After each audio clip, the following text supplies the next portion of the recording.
RTI Live News. Ask for right.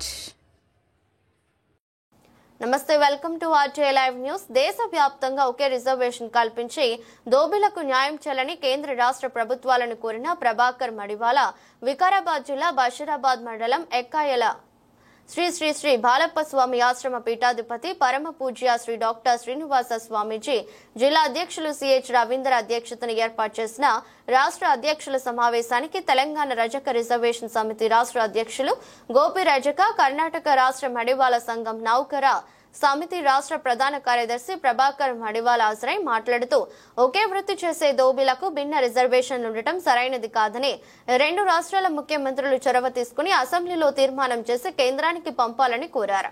Karnataka, Telangana రాష్ట్రంలోని రజకులు అన్ని రంగాల్లో వెనుకబడినారని ఆవేదన వ్యక్తం చేశారు.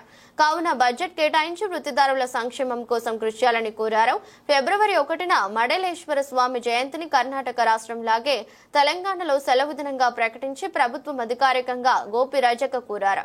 రెండు రాష్ట్రాల్లో కాంగ్రెస్ ప్రభుత్వం ఉన్నందున మాజీ ప్రధాని ఇందిరాగాంధీ దేశవ్యాప్తంగా దోబిలకు ఒకే రిజర్వేషన్ ఉండాలన్న ఆమె కన్న కలను సాకారం చేయాలని రెండు రాష్ట్రాల ముఖ్యమంత్రులను ప్రభాకర్ మడివాలా కోరారు. ఎస్సీ జాబితాలో చేర్చే అంశంపై త్వరలో తెలంగాణ, ఆంధ్రప్రదేశ్, కర్ణాటక రాష్ట్రాలతో కలిసి ఉమ్మడి కార్యాచరణ చేస్తామని గోపి రజక్ అన్నారు.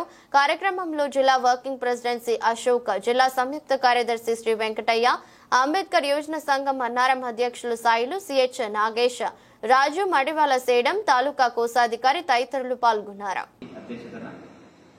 జిల్లా అధ్యక్షులు రవి అధ్యక్షతన ఏర్పాటు చేసినటువంటి రెండు రాష్ట్రాల అధ్యక్షుల యొక్క సమావేశానికి మరి చేసినటువంటి జిల్లా వికారాబాద్ జిల్లా నాయకులు, అదే జిల్లా working president C Ashok garu, జిల్లా జాయింట్ సెక్రటరీ సి వెంకటేష్ గారు, వెంకటయ్య గారు, అదేవిధంగా సేడం తాలూకా కోశాధికారి వారు కూడా చేయడం జరిగింది. అదేవిధంగా నాగేష్ గారు, బషీరాబాద్ మండల యువ నాయకులు. ఈ సందర్భంగా ముఖ్యంగా రెండు రాష్ట్రాలు సుదీర్ఘంగా తెచ్చిన తర్వాత మరి ఏదైతే నాటి నుండి నేటి వరకు ఎదుర్కొంటున్న అనేక సమస్యలు, రజక సమస్యలు, అదేవిధంగా కర్ణాటకలో మడివాగా సమస్య, మడివాగా అంటారు అక్కడ రజకులని, వారి యొక్క సమస్యలు రెండు ఒకే విధంగా ఉండడం, అక్కడ ప్రభుత్వం ఈ గతంలో బీజేపీ, ఇప్పుడు కాంగ్రెస్ ప్రభుత్వం, తెలంగాణ కూడా కాంగ్రెస్ ప్రభుత్వం ఒకే ప్రభుత్వం ఉంది కాబట్టి ఆనాడు ఇందిరాగాంధీ ఏదైతే 1984/56 ఆర్డినెన్స్ తీసుకొచ్చి ఈ దేశంలో ఉన్నటువంటి దోబీలను ఒకే గొడవ కింద తీసుకురావాలని ఆమె ఒక ఆలోచనని మరి కొన్ని రాష్ట్రాలు మరి తెలియక ఎస్సీ రిజర్వేషన్ ఉండలేకపోయినాయి.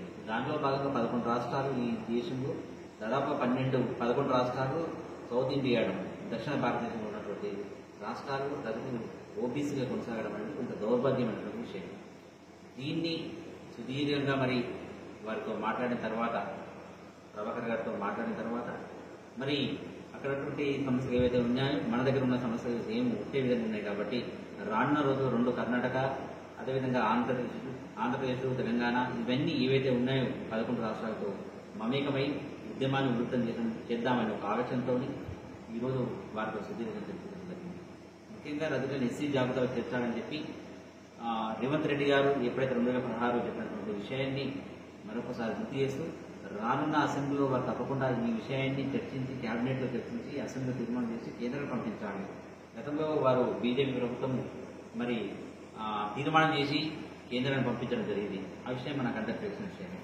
ఒక అడుగు ముందు చేసినప్పుడు మరి రేవంత్ రెడ్డి గారు ఇక్కడ మాట్లాడిన విషయాన్ని ఎందుకు ఒక అడుగు వేయట్లేదో మరి తప్పకుండా వారు సమాధానం చెప్పాల్సినటువంటి అవసరం ఎంతైనా ఉంది. ఇందిరాగాంధీ గారి కన్నా కట్టలేని వారు సహకారం చేయమని చెప్తున్నాను, వారు అన్నమాట కూడా సహకారం చేయమని చెప్తున్నాను. కాబట్టి ఈ విషయాన్ని గమనించి మరి వారు అసెంబ్లీ తీర్మానం చేయాలని చెప్పి సందర్భం చేసుకుంటూ మరి ఏదైతే సంక్షేమ పథకాల గురించి ఆనాడు మాట్లాడిందో రజకులకు మరి సంక్షేమ పథకాలతో పాటు 1000 కోట్ల బడ్జెట్ కేటాయించి మరి ఎందుకు ఫెడరేషన్ చైర్మన్ని నియమించట్లేదో మరి మాకు అర్థం కావట్లేదు. మరి రానున్న రోజుల్లో ఖచ్చితంగా రజక ఫెడరేషన్ ఏర్పాటు చేసి 1000 కోట్ల బడ్జెట్ కేటాయించి చైర్మన్ నియమిస్తారని ఒక ఆశాభావంతో ఉన్నాం. ఎందుకంటే గత ప్రభుత్వం తెలంగాణ సాధించుకున్న తెలంగాణలో ఫెడరేషన్ జరుపుకోవడం అంటే కొంచెం దౌర్భాగ్యమైనటువంటి విషయం. కనీసం వీరైనా ఆ విషయాన్ని చొరవ తీసుకొని రజక ఫెడరేషన్ ని ఏర్పాటు చేసి మరి చైర్మన్ ఏర్పాటు చేసి మా సంక్షేమం కోసం, మా అభివృద్ధి కోసం, మాకు కావాల్సినటువంటి అభివృద్ధి పదాల కోసం వారు పాటుపడతారని చెప్పి మరి ఈ కొడంగల్ నియోజకవర్గం తరపు నుంచి మేము ఈ సమాజం గురించి, ఈ రాష్ట్రం ఉన్నటువంటి సమాజం, గత సమాజం గురించి మేము ఆలోచిస్తూ మరి వారు కూడా బడుగుల ప్రభుత్వం అంటుంది, ప్రజా ప్రభుత్వం అంటుంది కాబట్టి, ప్రజల కోసం ఆలోచించే ప్రభుత్వం అంటుంది కాబట్టి మా రజకుల గురించి కూడా ఆలోచించి సంక్షేమ పథకాలు తీసుకురావాలని చెప్పి సందర్భం తెలియజేసుకుంటూ మీ గోపి రజక రాష్ట్ర అధ్యక్షుడు.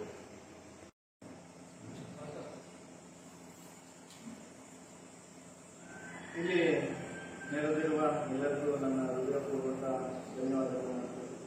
ನಮ್ಮ ಸ್ವಾಮೀಜಿಯವರ ಪಾದ ಚಾರಣಗಳಿಗೆ ನಮ್ಮ ಕುಲಗುರುಗಳಾದ ಮಡಿವಾಳ ಮಾಚಿದೇವರ ಆಶೀರ್ವಾದ ಮತ್ತು ಆರೈಕೆಯನ್ನು ನಾವು ಆಶೀರ್ವಾದಗಳನ್ನು ತಗೊಂತ ಇವತ್ತು ತುಂಬವಾದ ಒಂದು ಪ್ರಮುಖವಾದ ದಿನ ಅಂತ ನಾನು ತಿಳಿಯಪಡ್ತೇನೆ. ಈ ದಿನ ನಾನು ನಮ್ಮ ಸ್ವಾಮೀಜಿಯವರ ಆಶೀರ್ವಾದವನ್ನು ಪಡಲಿಕ್ಕೆ ಬಂದಾಗ ನಮ್ಮ ತೆಲಂಗಾಣ ರಜಕ ಸಂಘದ ಅಧ್ಯಕ್ಷರಾದ ಶ್ರೀ ಗೋಪಿ ರಜಕ್ ಅವರಿಗೆ ನನ್ನ ಹೃದಯಪೂರ್ವಕ ಧನ್ಯವಾದಗಳನ್ನು ಅರ್ಪಿಸ್ತಾ ಇದ್ದೇನೆ. ಈ ವಿಚಾರದಲ್ಲಿ ಅವರು ಪ್ರಸ್ತುತವಾಗಿ ತೆಲಂಗಾಣ ರಾಜ್ಯದಲ್ಲಿ ಏನು ಸಮಸ್ಯೆಗಳಿದ್ದು, ನಮಗೆ ಏನು ರಾಷ್ಟ್ರಾದ್ಯಂತ ನಮಗೆ ಸುಮಾರು 12-13 ರಾಜ್ಯಗಳಲ್ಲಿ ನಮ್ಮನ್ನು ST ಅಥವಾ SC ಕ್ಯಾಟಗರಿಗೆ ಸೇರಿಸಿದ್ದಾರೆ. ಅದರಲ್ಲಿ ಕೆಲವೊಂದು ರಾಜ್ಯಗಳಲ್ಲಿ ಸೇರಿಸಲಿಲ್ಲ. ಆ ಒಂದು ರಾಜ್ಯಗಳೆಲ್ಲ ಒಟ್ಟಾಗಿ ಸೇರಿ ಈ ಒಂದು ಮಿತಿಯನ್ನ ನಾವು ರಾಜ್ಯಗಳ ಮಟ್ಟದಲ್ಲಿ ಪ್ರಮುಖವಾಗಿ ಮುಂದೆ ತಗೊಂಡ್ಬಂದಾಗ ಆ ಒಂದು ಘಟ್ಟವನ್ನು ಮೀರಿದಾಗ ನಮ್ಗೆಲ್ಲ ಸೌಲಭ್ಯಗಳು ನಮಗೆ ಸಿಗಲಿಕ್ಕೆ ಸಾಧ್ಯವಾಗ್ತದೆ ಅಂತ ಈ ಮೂಲಕ ನಾನು ವಿನಯಾಗಿ ತಮ್ಮೆಲ್ಲರಿಗೂ ಈ ಒಂದು ವಿನಂತಿಸ್ತಾ ಇದ್ದೇನೆ. ಹಾಗಾದ್ರೆ SC ST ಕ್ಯಾಟಗರಿಯಲ್ಲಿ ನಮ್ಮ ಸಮಾಜ ಬಂದಾಗ ಆರ್ಥಿಕವಾಗಬಹುದು, ಸಾಮಾಜಿಕವಾಗಬಹುದು ಅಥವಾ ರಾಜಕೀಯವಾಗಬಹುದು, ನಾವು ಮುಂದೆ ಬರಲಿಕ್ಕೆ ತುಂಬಾ ಪ್ರಮುಖವಾದ ಅಂಶಗಳಲ್ಲಿ ನಾವು ಮುಂದೆ ಬರ್ತೇವೆ. ಇದರಲ್ಲಿ ನಾವು ಹೇಳ್ಬೇಕಾದ್ರೆ ನಾವು ಶೈಕ್ಷಣಿಕ ರಂಗದಲ್ಲೂ ನಾವು ಈ ಒಂದು ರಂಗ ಬಂದ SC ಅಥವಾ ST ಕ್ಯಾಟಗರಿಗೆ ಬಂದಾಗ ನಮ್ಗೆ ಎಷ್ಟೋ ಒಂದು ರಿಸರ್ವೇಷನ್ ನಮ್ಗೆ ಸಿಗುತ್ತೆ. ಈ ಒಂದು ನಿಟ್ಟಿನಲ್ಲಿ ಎಲ್ಲಾ ರಾಜ್ಯಗಳು ಮತ್ತೆ ನಮ್ಮ ತೆಲಂಗಾಣ ಇದಕ್ಕೆ ನಮ್ಮ ಸ್ವಾಮೀಜಿಯವರನ್ನ ಅವರ ತೆಲಂಗಾಣ ರಾಜ್ಯ ರಜಕ ಇದಕ್ಕೆ ಸ್ವಾಮೀಜಿಯನ್ನ ಘೋಷಣೆ ಮಾಡಿದ್ರು ನನಗಂತೂ ತುಂಬಾ ಸಂತೋಷದಾಯಕವಾದಂತಹ ವಿಚಾರವಾಗಿದೆ. ಯಾಕಂದ್ರೆ ಈ ಸೇಡಂನಿಂದ ನಮ್ಮ ಕರ್ನಾಟಕದ ಸೇಡಂನಿಂದ ತುಂಬಾ ಸಮೀಪವಾಗಿರತಕ್ಕಂಥ ಏನು ವಿಕಾರಾಬಾದ್, ತಂಡೂರು ತಾಲೂಕು ಇಲ್ಲಿ ಹತ್ತಿರದಲ್ಲೇ ನಾವು ನಮ್ಮ ಕರ್ನಾಟಕ ರಾಜ್ಯದ ನಮ್ಮ ಮಡಿವಾಳ ಬಂಧುಗಳು ಈ ಭಾಗಕ್ಕೆ ಬಂದಾಗ ಸ್ವಾಮೀಜಿಯನ್ನು ಸಹ ಭೇಟಿಯಾಗಿ ನಮ್ಮ ಕಷ್ಟ ಸುಖಗಳನ್ನ ಅಥವಾ ನಮ್ಮ ಆಸೆ ಅಭಿಲಾಷೆಗಳನ್ನ ನಾವು ಸ್ವಾಮೀಜಿ ಹತ್ರ ವ್ಯಕ್ತಪಡಿಸಬಹುದು. ಈ ಮೂಲಕ ಎಲ್ಲಾ ರಾಜ್ಯಗಳಲ್ಲಿ ಈ ಒಂದು ಸಮಸ್ಯೆ ಇರೋದ್ರಿಂದ ಎಲ್ಲರೂ ಒಟ್ಟಿಗೆ